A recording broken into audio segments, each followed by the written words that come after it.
Next topic is postal ballot. Okay, कुछ decisions ऐसे होते हैं जहां पे आप कंपनी में जो लोग प्रेजेंट हैं उनके साथ ही वोटिंग करके उस मैटर को कंसीडर नहीं कर सकते. You will have to send this important information to every shareholder and you need to them. आपको उनको बोलना पड़ेगा कि आपको इस वोट पे इस किसी पर्टिकुलर टॉपिक पे वोट देना नेसेसरी है और उसके लिए हम आपको कुछ पेपर भेज रहे हैं. समझो कि मैं किसी कंपनी का शेयर होल्डर हूं. ओके, ऐसा कोई डिसीजन है तो हम बोलते हैं की डिसीजन. या तो सेंट्रल गवर्नमेंट ने नोटिफिकेशन देके ऐसा बोला है कि ये डिसीजन जो है वो कंपलसरी पोस्टल बैलेट के थ्रू ही लिया जाना चाहिए. ओके, तो कंपनी की क्या जिम्मेदारी है? What is the company's responsibility? The company will have to send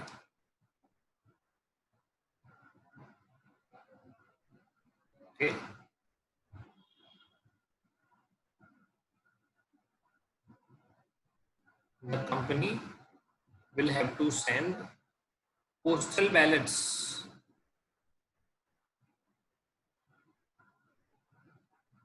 to shareholders और shareholder को इसमें इंफॉर्मेशन फिलअप करके भेजना है.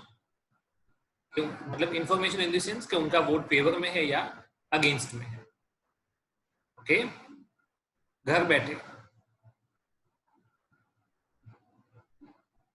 Okay, what law says in this matter?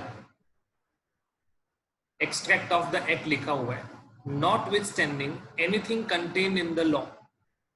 Law में कुछ भी लिखा हो, बट कोई भी ऐसा मैटर या कोई भी ऐसा बिजनेस जिसमें सेंट्रल गवर्नमेंट बाय नोटिफिकेशन ऐसा कह दे कि ये जो बिजनेस है या जो भी मैटर है उसको पोस्टल बैलेट से ही डिसाइड करना है.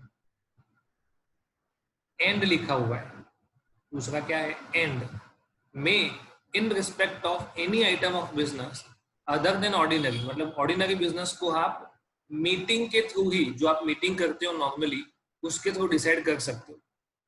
तो उसके अलावा ऐसा कोई भी बिजनेस के जहां पे आपको डायरेक्टर या ऑडिटर की बात को सुनना पड़ेगा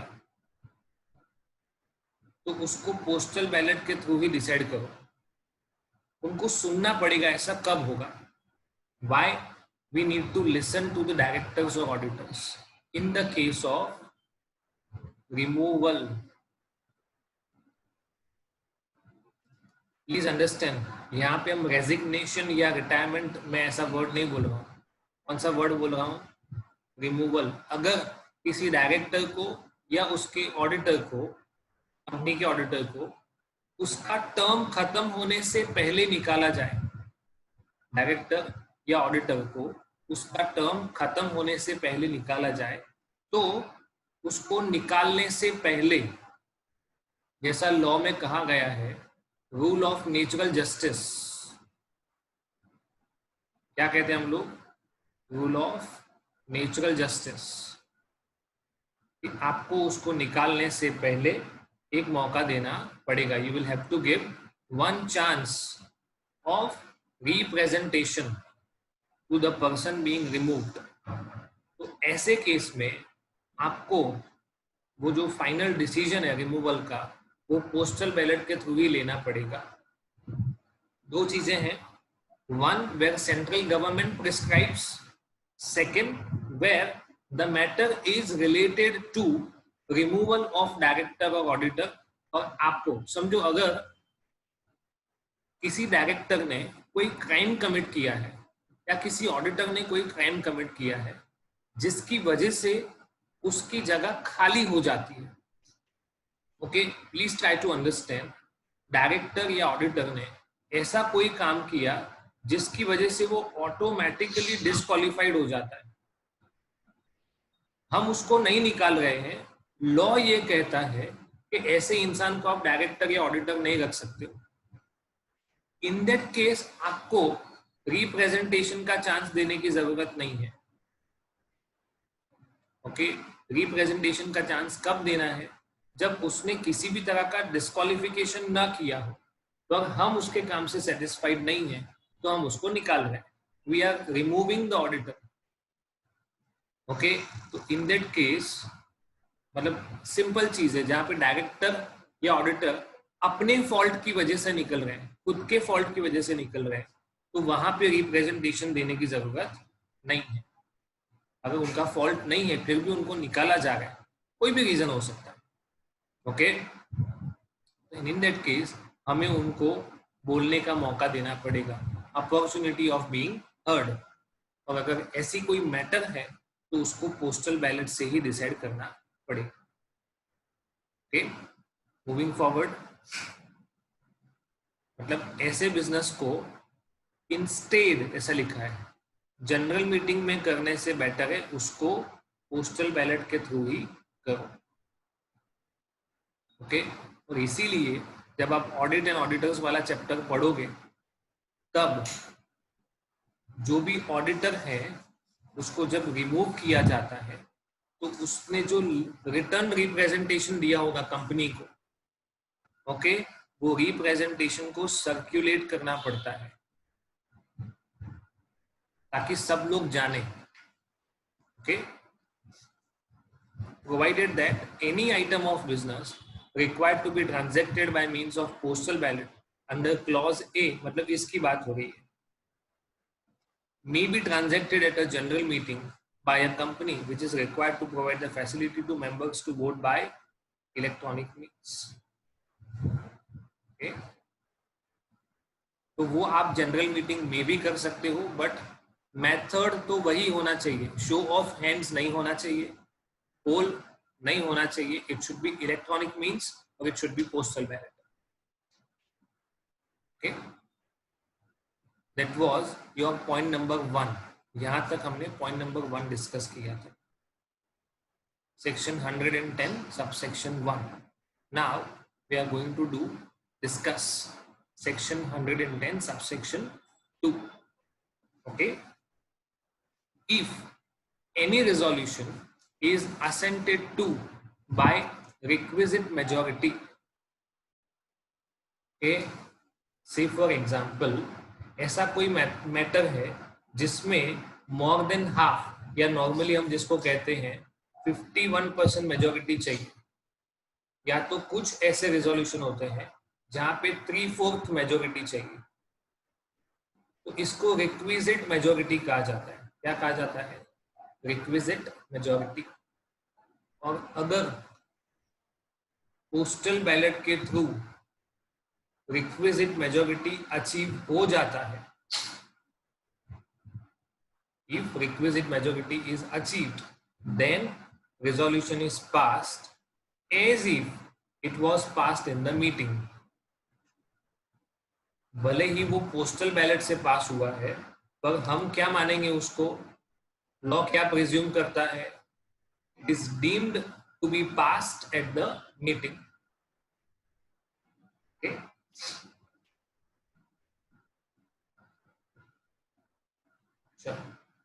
ये सेक्शन, ये पॉइंट नंबर 2 है, वो आगे जो लिखा था उसका रिपीटेशन है कि सेंट्रल गवर्नमेंट कौन सी केस में आपको बोल सकता है, अगर वो की डिसीजन है, स्पेशल मैटर है, तो सेंट्रल गवर्नमेंट बोलेगा कि पोस्टल बैलेट होना चाहिए, या ऐसा कोई सिनेरियो है जहां पे डायरेक्टर या ऑडिटर को रिमूव किया जा रहा है, द डायरेक्टर और auditor is being removed and he or she must have an opportunity of being heard।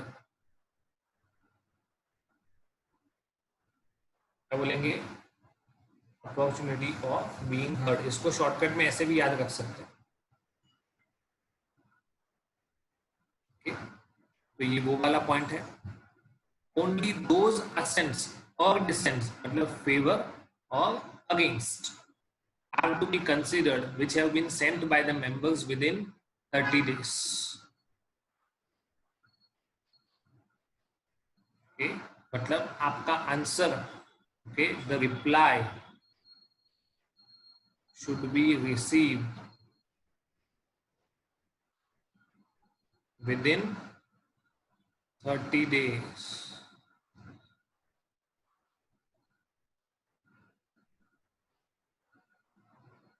बस वही पॉइंट लिखा हुआ है, उसके आगे कोई और चीज नहीं है.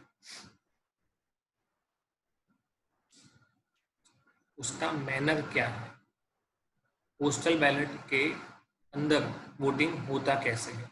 Where a company is required to decides to pass any resolution by way of a postal ballot, it shall send a notice. मैंने आपको बोला था सर्कुलेट करना पड़ेगा. क्या करना पड़ेगा? Circulate along with a draft resolution. Draft resolution क्यों? क्योंकि ये फाइनल नहीं है. Okay, it is yet not final. आप वोटिंग करोगे तो फाइनल होगा, इसलिए उसको वर्ड बोला जाएगा ड्राफ्ट रेजोल्यूशन. ओके, और उसके अंदर उसके रीजंस भी एक्सप्लेन होंगे कि आपको क्यों पोस्टल बैलेट से वोट करने के लिए कहा गया है और आपका वोट करना नेसेसरी है. Please try to understand where it is decided that postal ballot is necessary. तो आपको सारे शेयर होल्डर्स को, ऑल शेयर होल्डर्स, देखो वर्ड कौन सा लिखा हुआ है, all, they must receive a notice along with a draft resolution in which it will be explained reasons for postal ballot. Okay, importance of voting और जो 30 days का टाइम लिमिट है, ये सब चीज के बारे में डिस्कशन होना चाहिए. मूविंग फर्दर, द नोटिस, ये जो नोटिस भेज रहे हैं हम लोग, कैसे भेजेंगे? वो पहले आगे मीटिंग का नोटिस जिस तरह से भेजते थे उसी तरह से, registered post, speed post, email, okay, और थ्रू कुरियर सर्विसेज. इसके साथ साथ एडवर्टीजमेंट वाली जो बात थी, सेम टू सेम, ओके, कि जहां पे कंपनी का रजिस्टर्ड ऑफिस है वहां पे बोले जाने वाली वर्नाक्यूलर लैंग्वेज में होना चाहिए और at least once in an English language daily, जो वाइड सर्कुलेशन में हो. ओके, उसमें ये लिखना पड़ेगा, मतलब एक वर्नाक्यूलर लैंग्वेज में और दूसरा इंग्लिश लैंग्वेज में. आपको क्या देना पड़ेगा? नोटिस. किस चीज का नोटिस देना पड़ेगा? कि हमने हमारी कंपनी से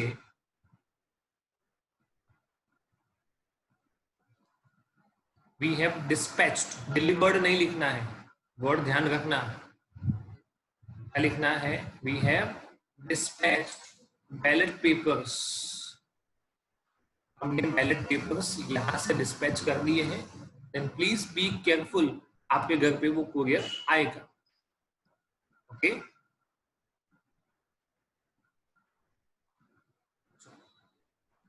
और इसमें क्या लिखा होना चाहिए? Inter Alia. Inter Alia means among other things. बाकी सारी बातें तो लिखनी ही पड़ेंगी, पर ये बातें स्पेसिफिक है.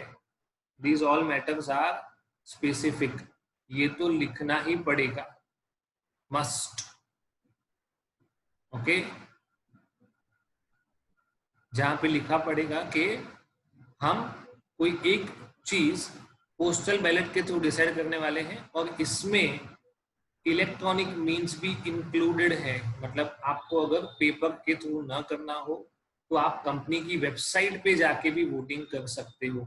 इलेक्ट्रॉनिक मीन्स का कंपलसरी मीनिंग है website of the company. Okay, चलो दूसरा, हमने कौन से दिन यहां से नोटिस भेज दी है? समझो कि 5 दिन लगे नोटिस भेजने में. पॉसिबल है कि huge large number of share holders हैं तो ज्यादा कुरियर डिस्पैच करने में टाइम लगता है.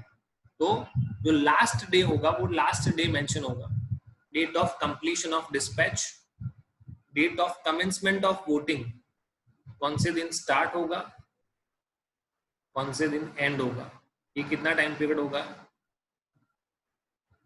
30 डेज। ओके, उसके बाद एक और नोटिस कि अगर 30 डेज के बाद आया, later than 30 days, then it will not considered, उसको वोटिंग में कंसिडर नहीं किया जाएगा। और इन केस आपको कुछ प्रॉब्लम है, you are facing any kind of problem, then आपको किसको कांटेक्ट करना है?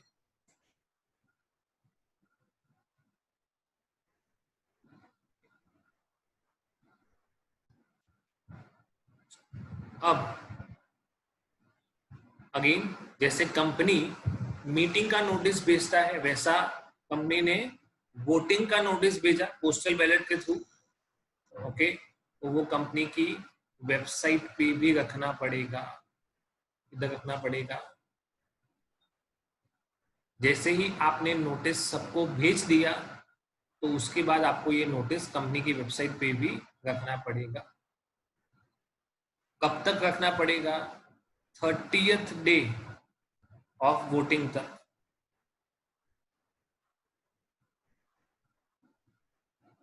उसके बाद आप इसको हटा सकते हो, बट वोटिंग का जो लास्ट डे होगा तब तक आपको उसको वहां पे रखना पड़ेगा। ओके, इसके लिए भी आपको किसको अपॉइंट करना पड़ेगा? Scrutiniser. You can understand the importance of a professional person, है ना? इसके लिए भी बहुत ह्यूज अमाउंट ऑफ फीस मिलता है। अगर सीए को अपॉइंट किया गया, then you can imagine, and they put more faith in that person। Professional लोगों में ज्यादा फेथ रखते हैं। आगे का प्रोसेस उसके जैसा है। देखो, अगर मैं किसी को अपॉइंट कर रहा हूँ तो ऑब्वियसली उसका विलिंगनेस होना चाहिए कि वो क्या असरटेन करेगा कि रिक्विजिट मेजॉरिटी आया या नहीं आया। जो पोस्टल बैलेट आपके पास आए हैं उसको स्क्रूटिनाइजर के पास सेफ कस्टडी में रखना है। ओके, उस चीज को डीफेस या डिस्ट्रॉय नहीं करना है, या शेयर होल्डर की आइडेंटिटी भी डिक्लेयर नहीं करनी है। आपको सिर्फ वोट गिनने से मतलब रखना है, किसका फेवर में है किसका अगेंस्ट में है। आपको ये बताने की जरूरत नहीं कि किसने फेवर में दिया या किसने अगेंस्ट में दिया, सिंपल। ओके, जैसे ही वोटिंग खत्म होता है तुरंत आपको काउंटिंग शुरू करना चाहिए, और मैक्सिमम 7 डेज के अंदर अंदर काउंटिंग एंड रिपोर्ट दोनों खत्म हो जाना चाहिए, सिर्फ काउंटिंग नहीं। जैसे ही 30th डे खत्म हुआ तो 37th डे के पहले पहले आपको रिपोर्ट भी सबमिट करना पड़ेगा। You will have to submit the report. Okay, scrutiniser सारा जो उसके पास रिकॉर्ड आया है, कितने वोट आए, manually, electronically, assent, dissent, okay, और शेयर होल्डर का पूरा डिटेल, उसका नाम क्या, उसका आईडी क्या है, उसके पास कितने शेयर हैं, उसके शेयर का नॉमिनल वैल्यू कितना है, क्या वो शेयर नॉर्मल शेयर है या डीबीआर है, डिफरेंशियल वोटिंग राइट वाला है। ओके, ऐसे कितने पेपर्स आए जो प्रॉपर नहीं थे, म्यूटिलिएटेड फॉर्म में थे, और जिसका वोटिंग का आउटकम पता करना पॉसिबल नहीं था। वो सारा डिटेल, मतलब जो भी डिटेल जो वोटिंग से रिलेटेड है और नेसेसरी है, वो स्क्रूटिनाइजर को या तो मैन्युअली या तो इलेक्ट्रॉनिक फॉर्म में उसको मेंटेन करना है। ओके, जब तक चेयरमैन चाहे तब तक जो बैलेट पेपर्स हैं वो स्क्रूटिनाइजर के पास ही रहेंगे। It will be there with the scrutiniser unless the chairman considers, approves and signs the minutes मतलब सारा प्रोसेस खत्म हो जाएगा, तब तक ये पेपर्स स्क्रूटिनाइजर के पास ही रहेंगे। ओके, और जैसे ही ये खत्म होगा तो स्क्रूटिनाइजर ये सारे पेपर्स कंपनी को लौटाएगा। कंपनी की ये जिम्मेदारी है कि उसको वो संभाल के रखे, क्योंकि कभी भी फ्यूचर में इसके ऊपर क्वेश्चन आ सकता है।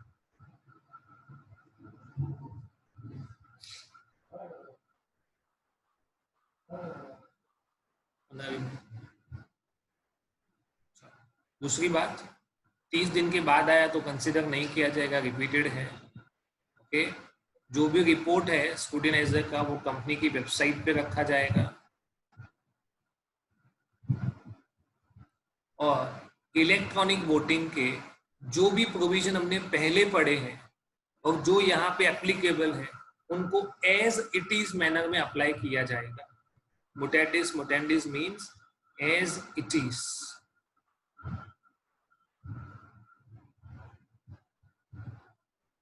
ओके, आपको एक लिस्ट दिया हुआ है, उस लिस्ट में जो भी बातें लिखी हुई है वो पोस्टल बैलेट के थ्रू ही डिस्कस होनी चाहिए।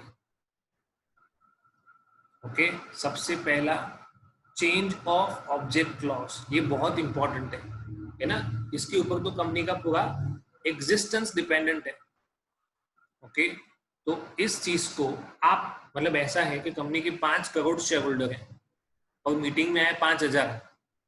ओके, उन 5000 में से मेजोरिटी लोगों ने बोल दिया चेंज कर दो, तो कहाँ 5 करोड़ लोगों की विश और इन्वेस्टमेंट है, तो कहाँ आप सिर्फ 5000 लोगों के बेसिस पे डिसीजन ले रहे हो, और वो ऐसा डिसीजन है जो उन 5000 को तो अफेक्ट करेगा, तो जो लोग नहीं आए हैं उनको भी अफेक्ट करेगा सब्सटेंशियल मैनर में।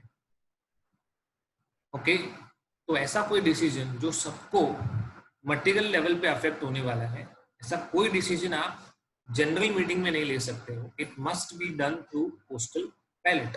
पोस्टल बैलेट में भी हमारे पास 2 ऑल्टरनेटिव तो है ही, या तो पेपर फॉर्म में होगा या तो इलेक्ट्रॉनिक फॉर्म में होगा। This is a very cost effective mechanism, but सबकी राय लेनी जरूरी है। अच्छा, कौन से ऑब्जेक्ट को ऑल्टर करें हम लोग? Main objects. कंपनी के 2 तरह के ऑब्जेक्टिव होते हैं, main object and subsidiary objects.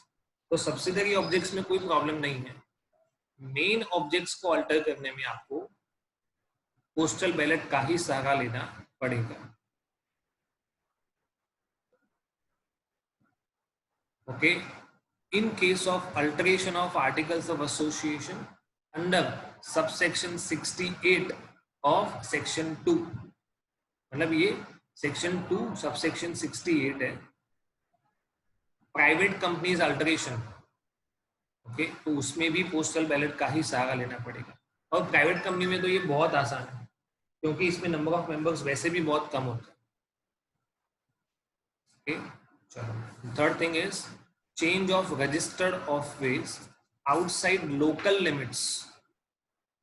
समझो कि मेरा कंपनी है और उसका रजिस्टर्ड ऑफिस बड़ोदरा में है, और वो it was earlier at Vagodia Road and now it is being shifted to Karalibag.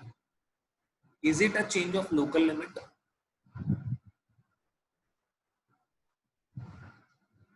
Yes or no? No. Okay, so in that case आपको पोस्टल बैलेट की जरूरत नहीं है। बट अगर वडोदरा टू सूरत लेके जाऊं तो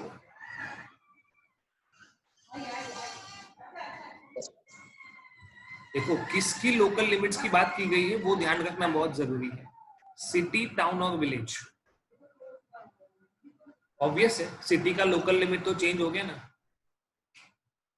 वडोदरा टू सूरत जा रहा है, तो but obviously it is a change of registered office outside the local limits, so in that case we need a postal ballot. Okay, चलो, जिस ऑब्जेक्टिव के लिए कंपनी ने पैसा लिया था, समझो कि कंपनी ने टेक्सटाइल का बिजनेस करने के लिए पैसा लिया था 5000 करोड़। इसमें से उन्होंने 4,500 करोड़ तो टेक्सटाइल में अप्लाई कर दिया, बचा 500 करोड़। तो कंपनी ने बोला कि अब ये 500 करोड़ है, हमारा टेक्सटाइल का नीड तो सेटिस्फाई हो गया, तो बेटर है कि हम दूसरा कोई बिजनेस स्टार्ट कर लेते हैं, उसमें इन्वेस्टमेंट कर लेते हैं। पर आपने ये पैसा तो टेक्सटाइल बोल के लिया था, अब आप उसको कहीं और इन्वेस्ट करना चाहते हो तो आपको अगेन पोस्टल बैलेट के थ्रू उसके लिए वोटिंग करवाना पड़ेगा,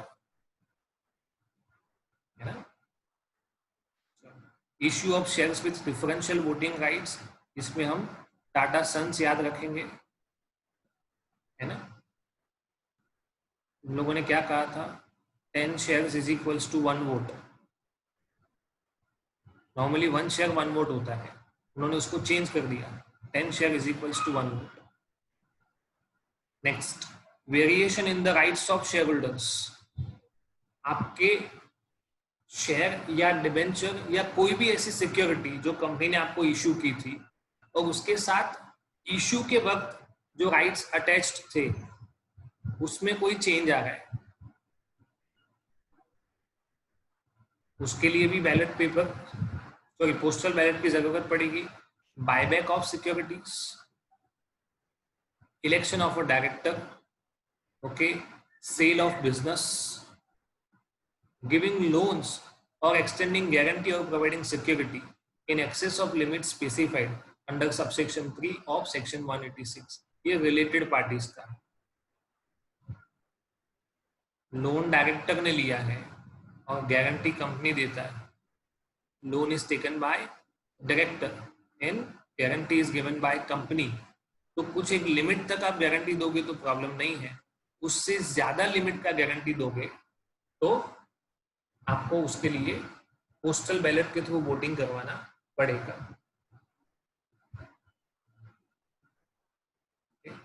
इन सारी मैटर में पोस्टल बैलेट के थ्रू, बट कंपनी की जनरल मीटिंग में ऐसा बोला है कि जनरल मीटिंग में आप लेना चाहो डिसीजन तो ले सकते हो, पर जनरल मीटिंग में पेपर नहीं चलेगा। जनरल मीटिंग में कंपलसरी इलेक्ट्रॉनिक मीन्स से ही वोटिंग होना चाहिए। ओके, ये प्रोविजन ओपीसी को एप्लीकेबल नहीं होगा। कौन सा प्रोविजन? पोस्टल बैलेट, है ना। तो काफी लॉजिकल है, क्योंकि ओपीसी में होता कौन है?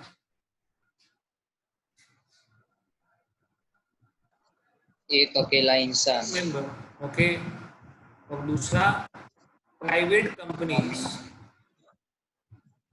जिसके लिमिट मेंबर्स हैं अप टू 200,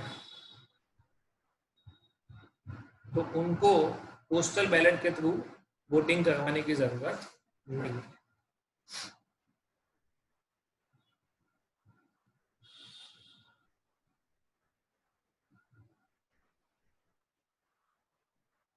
ये आपको एग्जाम्पल दिया हुआ है। A member who is voting by way of postal ballot has votes in proportion to his share in the paid up capital। सीधी बात है, टोटल कंपनी का 100% कैपिटल है, उसमें मेरा 5% शेयर है, तो मेरे एक वोट का वैल्यू कितना होगा? 5%। देखा है ना। His voting, sorry, has vote in proportion to his share। मेरा शेयर 5% है तो मेरा वोटिंग परसेंटेज भी कितना होगा? 5।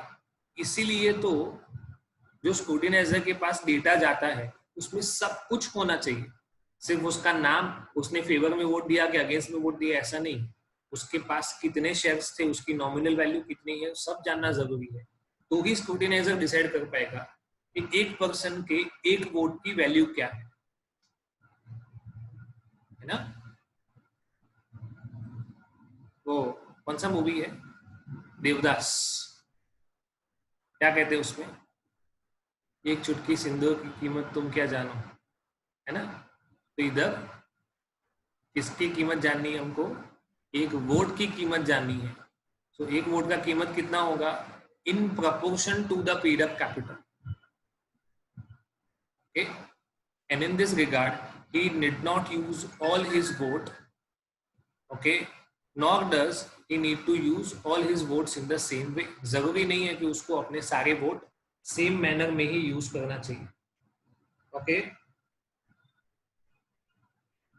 वो चाहे तो कुछ वोट फेवर में भी दे सकता है और कुछ वोट अगेंस्ट में भी दे सकता है, बट नॉर्मली ऐसा कोई करता नहीं. Okay Therefore, 4 types of ballots may be received: pure assent, pure dissent, partially assenting, partially dissenting, or using not all his shares in a particular way. मतलब उसने 3% को फेवर में दिया और 2% वोटिंग राइट यूज ही नहीं किया, ऐसा भी तो हो सकता है ना. 3% फेवर 2% अगेंस्ट, ये भी हो सकता है. 3% favour 2% not utilized. And the last is invalid ballots. कोई भी रीजन की वजह से, due to absence, mismatch of signature, overwriting, defaced, mutilated, कोई भी होगा तो उसको क्या माना जाएगा? Invalid ballots. એ સર પાર્શિયલ કેવી રીતે કરી શકે?